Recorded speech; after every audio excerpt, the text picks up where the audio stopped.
अंडों की अदला बदली। शतरमुर्ग हमेशा झुंड में रहते हैं और इनके घोंसले भी ये लोग जमीन पर ही बनाते हैं। जो भी झुंड की मुखिया होगी वही घोंसले के अंदर अपने अंडे रखेगी और बाकी सबको घोंसले के बाहर अंडे रखने पड़ते थे। ये क्या, ये तो अब हमेशा का हो गया है। क्या हमारे अंडों की कोई कीमत नहीं? इन्हें क्यों बाहर रखा जाता है? और नहीं तो क्या, एक तो जमीन पर घोंसला, ऊपर से अंडे घोंसले के बाहर, उन पर कितना खतरा मंडराता रहता है। पर अब करे तो क्या करें? झुंड के नियम भी तो नहीं बदल सकते ना। आने वाली पीढ़ियों तक बस ऐसे ही चलता रहेगा और कोई कुछ नहीं कर पाएगा। मुखिया शतरमुर्ग को अपने अंडों के साथ घोंसले में आराम करता देख बाकी सारे शतरमुर्ग खुद के नसीब को कोस रहे थे। पर उनमें से एक शतरमुर्ग ऐसी थी जो अपने अंडों का नसीब बदलना चाहती थी। उसी के चलते उसने कुछ ऐसा कर दिया जिसका किसी ने कल्पना भी नहीं की थी। एक दिन जब बाकी शतरमुर्ग खाना ढूंढने निकले, उस शतरमुर्ग पर अंडों की रखवाली की जिम्मेदारी सौंपी गई। उसने वो जिम्मेदारी बखूबी निभाई, पर बदले में अपने अंडों को मुखिया के अंडों से बदल दिया और किसी को इसकी कानो कान खबर तक नहीं होने दी।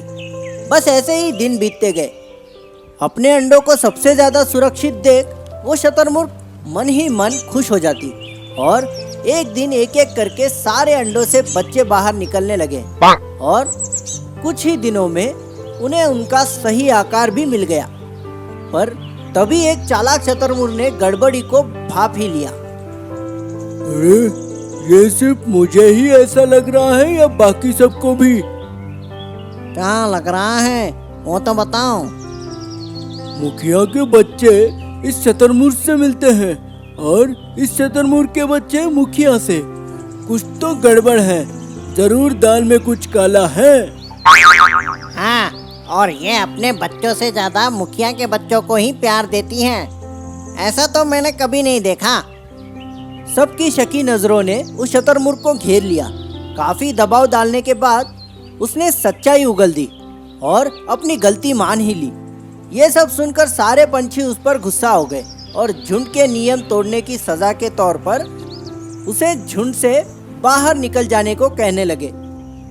गलती तो तुमसे हुई है, वो भी बहुत बड़ी।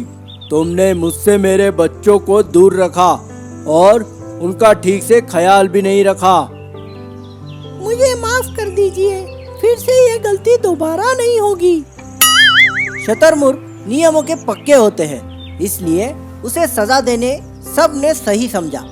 पर मुखिया ने अनजाने में ही उन बच्चों को अपना माना था, इसलिए उन्होंने उसे झुंड से बाहर ना करते हुए बस सब बच्चों को संभालने की जिम्मेदारी दे दी। शुक्रिया मुखिया जी, मेरे लिए इतना ही काफी है। मैं अब किसी भी बच्चों में कोई भेदभाव नहीं करूंगी। शतरमुर्ग को अपनी गलती का एहसास हो गया। स्वार्थीपन में उसने जो किया उसकी सजा भुगतने के लिए वो तैयार हो गई। पूरा झुंड अपने बच्चों के साथ फिर से खुशी खुशी रहने लगा। तो इस कहानी से हमें ये सीख मिलती है, अगर सिर्फ खुद का स्वार्थ देखोगे तो उसका फल बुरा ही होगा। ऐसी ही मजेदार कहानियाँ सुनने के लिए हमारा चैनल सब्सक्राइब कीजिए और बेल आइकन दबाना मत भूलिए।